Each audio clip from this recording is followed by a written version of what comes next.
श्री सीतारामचंद्र भगवान की जय। श्री हनुमान जी महाराज की जय। अतुलित बलधामं हेमशल्याभदेहं धनुजवन कृष्णानुं ज्ञानिनामग्रगण्यं सकलगुणनिधानं वानराणामधीशं रघुपतिप्रियभक्तं वातजातं नमामि। अब्दं दातारं सर्वसम्पन्नदामं लोकाभिरामं श्रीरामं भव्यो नमम्यं। रामाय रामभद्राय रामचन्द्राय वेदस्य रघुनाथनाथाय सीतापते नमः। नीलम्बोजश्यामलोकमलगं शेतसमारपेतवामभागं पनोमः चारुचापं नमामि रामारघुवंशनाथं। बोलिए श्याम रामचंद्र भगवान की जय। श्री हनुमान जी महाराज की जय।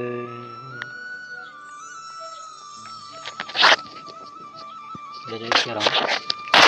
सभी मित्रों का रविवार के और एक नई अध्याय में स्वागत है। हमने पिछले रविवार को किष्किंधा कांड में प्रवेश किया था और किष्किंधा कांड के अंतिम दोहे तक अंतिम अध्याय तक हमने अध्ययन किया था। सुग्रीव जी के साथ राम जी की मिलन था तक। तो आज हम अध्ययन करेंगे राम द्वारा बलि का वध की प्रतिज्ञा देना सुग्रीव जी को।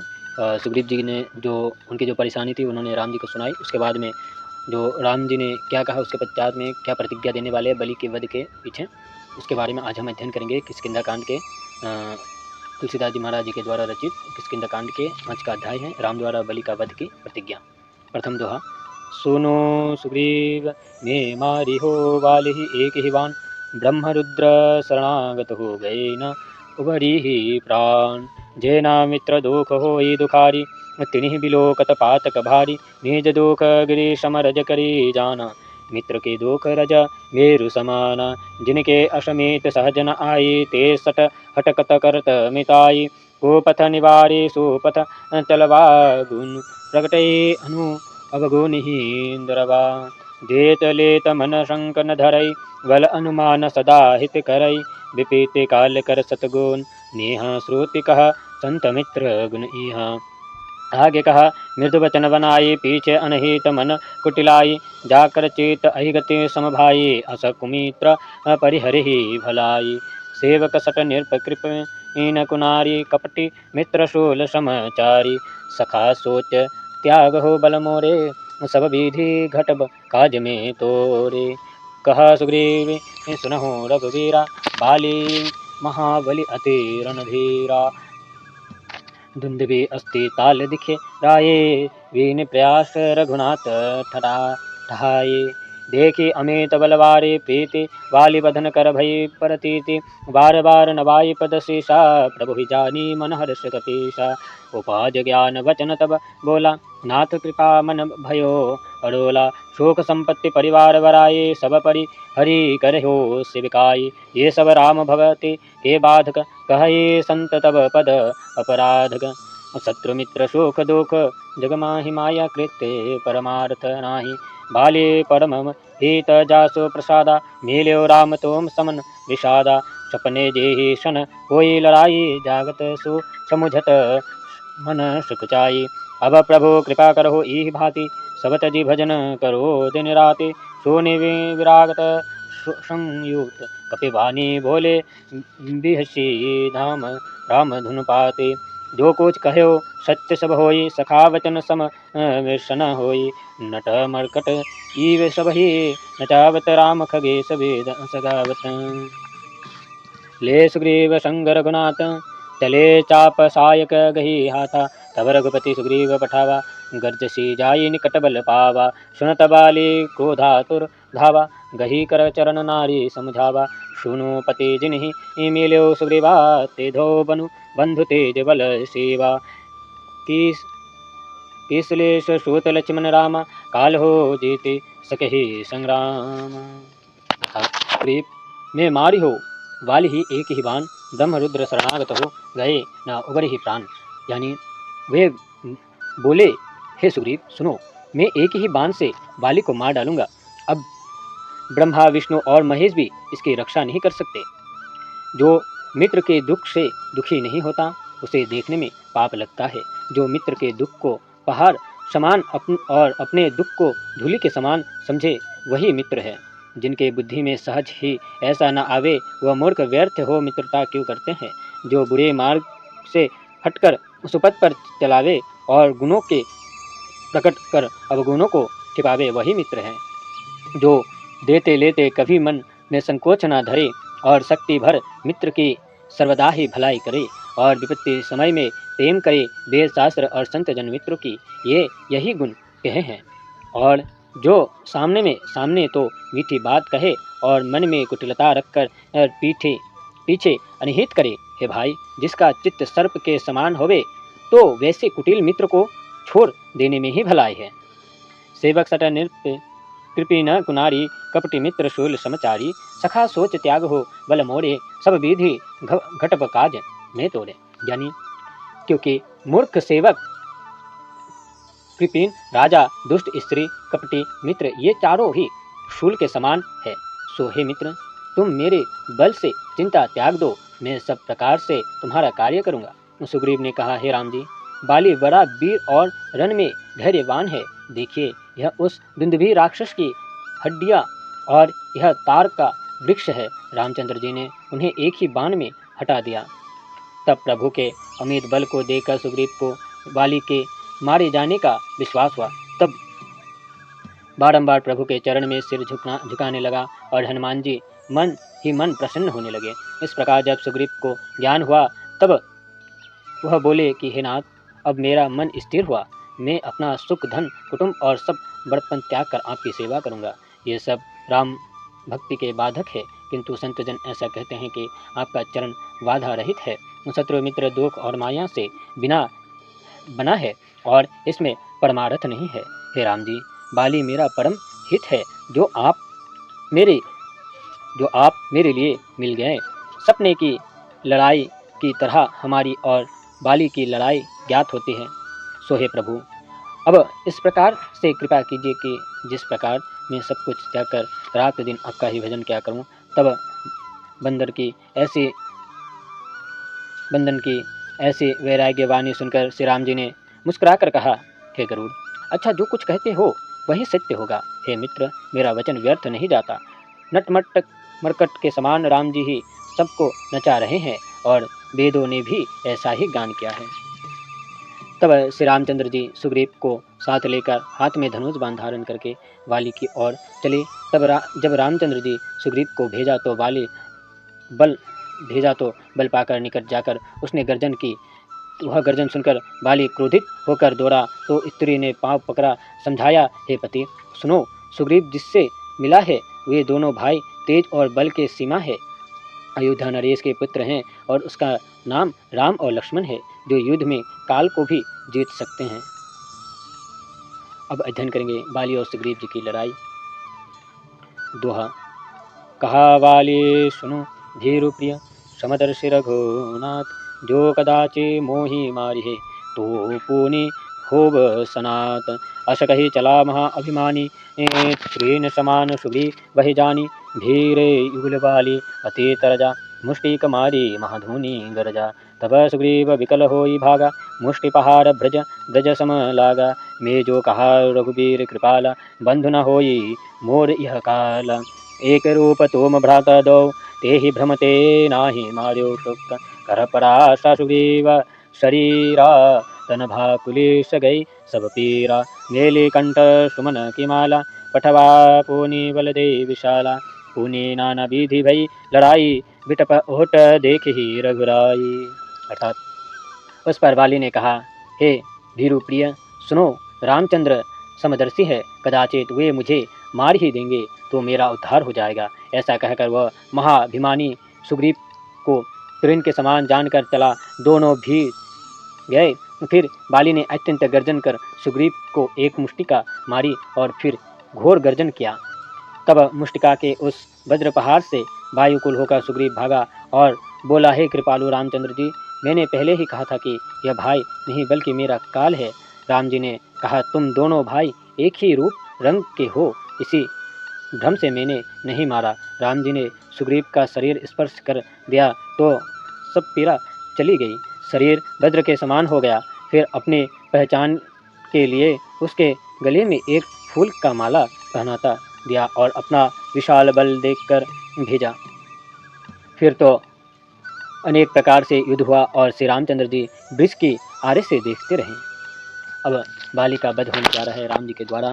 दोहा बहु छल बल सुग्रीव करी यह भार भय मानी मार बाल ही राम तब हृदय माझ सरतानी बड़ा विकल मही सड़के लागे पोनी उठी बैठी देख प्रभु आगे श्यामागत शेर जता बनाए अरुण नयन सर चाप चराए पोनी पोनी चितई चितई चरण चेत दिन्हा सुफल जन्म माना प्रभु चिन्ह हृदय प्रीति शोक वचन कठोरा बोला चितई राम की ओर धर्म हेतु अवतरे ओ गोसाई मारे हो मोही बाध्य की नाई मैं वेरी सुग्रीव प्यारा कारण कवन नाथ मोही मारा अनुज बोध भगिनी सूत नारी सुन सटै कन्या समचारी इन्हीं कोडिष्टि विलोकई जोई ताहि बधे कुछ पाप न होई मूर्ख तो ही अतिशय अभिमाना नारी सिखावन करे सीन काना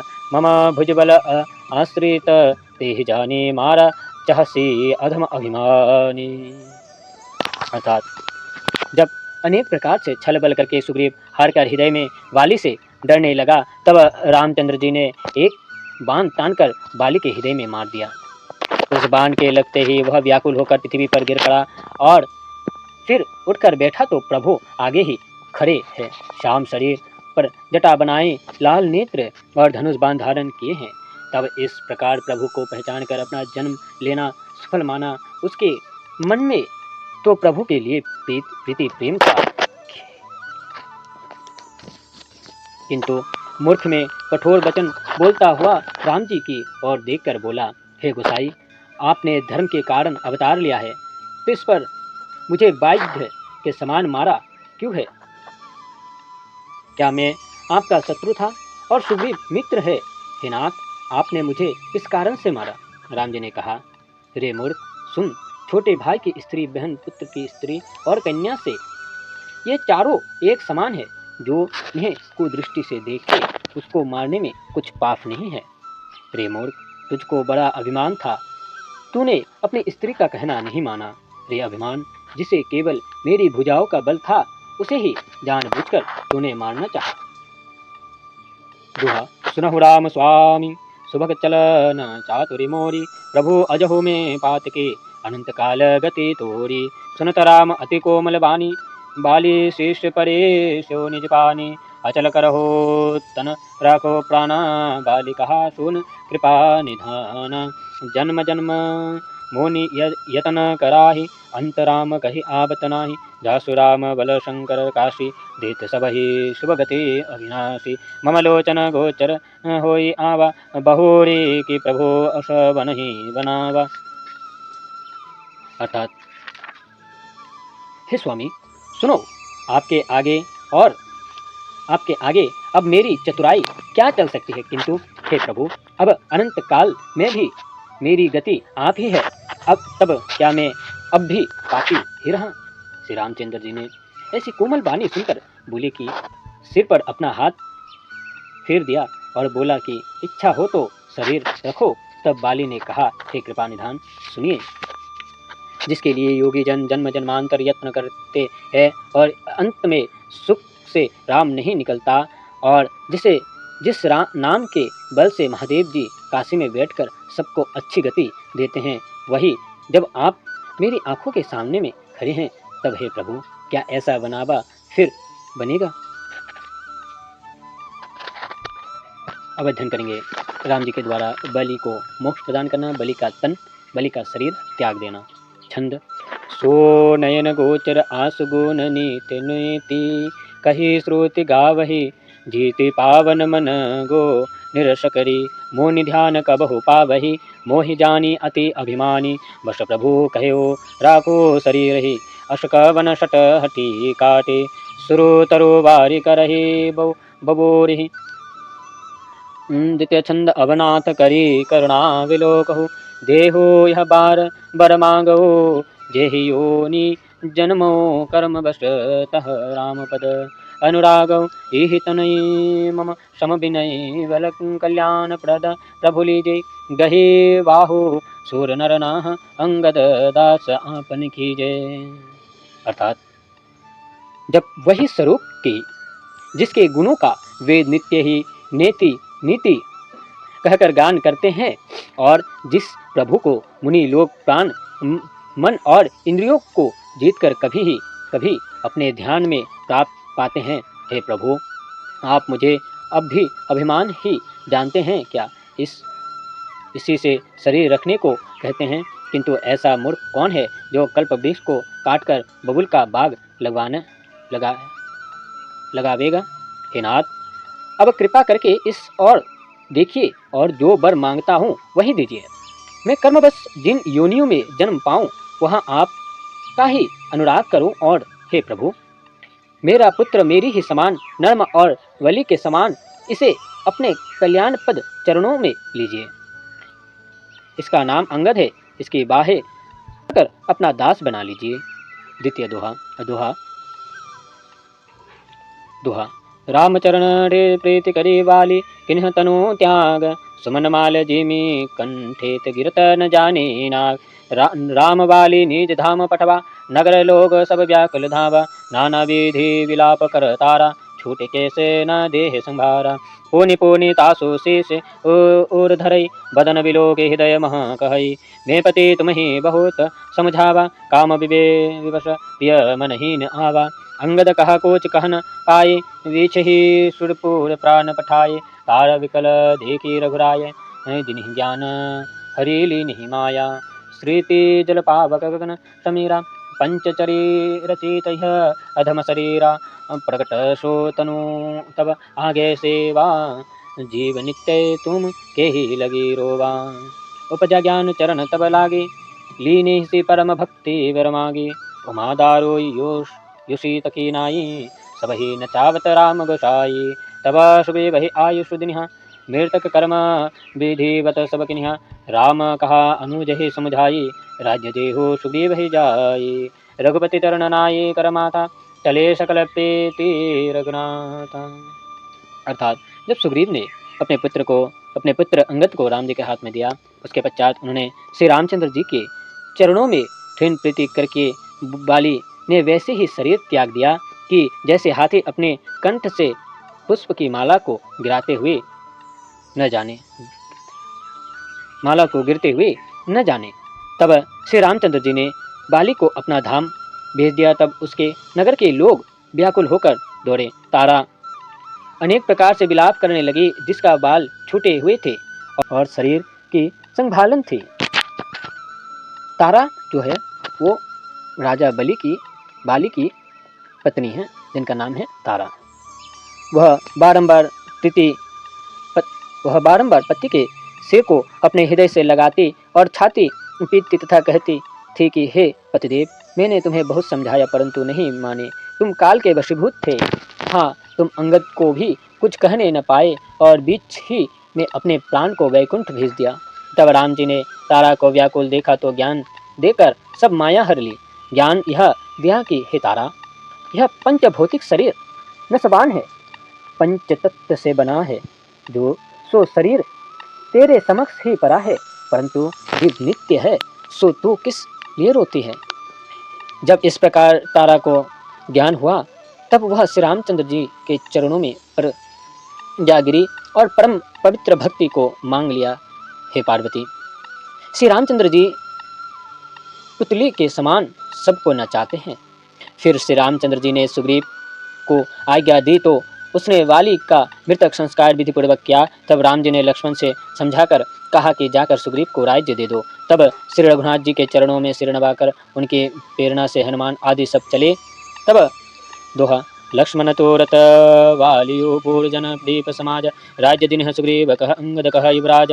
उम राम समहित जगमाहि गुरु, हेतु मातो बंधु कौ नाही। सूर नर मोनि सब की यह रीति, स्वार्थ लागे करे सब प्रीति। वाले त्रास व्याकुल दिन राते, तनु बहु व्रण चिंता जर छाती। सोई सुग्रीव किन्ह कपि राओ, अति कोमल रघुवीर स्वभाव। जानत हो अस प्रभो परिहरहि, काहे न विपति जाल नर परहि। पुनि सुग्रीव ही लिन्ह बुलाई, बहु प्रकार नृपनीति सिखाई। कहाँ प्रभु सुन सुग्रीव हर्षा, पूर्ण जाहु दशचारी वरिषा। गत ग्रीष्म वर्ष ऋतु आई, रहे निकट शैल पर छाई, अंगद सहित करहो तुम राजो, संत सनंत हृदयधारी समकाजो, तब सुग्रीव भवन फिर आए, राम प्रवसन गिरि पर छाए। अर्थात फिर तो लक्ष्मण जी ने तुरंत ही पुरवासी और ब्राह्मणों को उनके समाज सहित बुलाकर सुग्रीव को राज्य दे, अंगद को युवराज की पद दी। हे पार्वती, श्री रामचंद्र जी के समान हेतु इस संसार में कोई नहीं है। देवता, मनुष्य और मुनीश्वर सबकी यही रीति है कि अपने स्वार्थ के लिए ही एक दूसरे से प्रीति करते हैं। कहा तो बाली के भय से दिन रात व्याकुल रहता था, चिंता से हृदय जाला करता था। सो ऐसे सुग्रीव को कोमल हृदय वाले श्री रामचंद्र जी ने समस्त वानरों का राज्य बना दिया। जो ऐसे प्रभु को जाकर भी त्याग देते हैं, भाग वे विपत्ति के जाल में क्यों न पड़े। फिर श्री राम जी ने सुग्रीव को बुलाकर बहुत प्रकार से राजनीति धर्म को सिखलाया। फिर प्रभु ने कहा, हे सुग्रीव सुनो, मैं 14 वर्ष नगर गांवों में नहीं जाऊंगा। देखो अब ग्रीष्म ऋतु चली गई है और वर्षा ऋतु आई है। इसमें यहाँ के निकटवर्ती पहाड़ पर ही कुटी बनाकर रहूंगा और तुम मेरे कार्य को हृदय से धारण करके अंगद सहित राज्य करो। तब सुग्रीव अपने घर आए और श्री रामचंद्र जी थी। आज के अध्याय हमने आरंभ करी थी राम द्वारा बाली का वध की प्रतिज्ञा देना सुग्रीव को। उसके बाद में सुग्रीव को ज्ञानोपत्ति से अवगत कराना, बलि और सुग्रीव की लड़ाई। उसके बाद में बलि का वध राम जी के द्वारा, बाली का तन त्याग कर वैकुंठ धाम को पहुंचना, सुग्रीव को राज्य तथा अंगद को युवराज पद देना, इन सब के बारे में आज हम जाना है। और यही थी अंतिम अध्याय। हम अगले रविवार को अध्ययन करेंगे रामचरितमानस के स्कंदकांड के राम का पर्वसन गिरधर वास करना, यानी उस पर्वत पर जाना। उसके बाद में वर्षा ऋतु का वर्णन और ऐसे ही अन्य, उसके बाद में शारदा ऋतु का भी वर्णन के बारे में हम लोग जानेंगे। श्री सीतारामचंद्र भगवान की जय। श्री हनुमान जी महाराज की जय।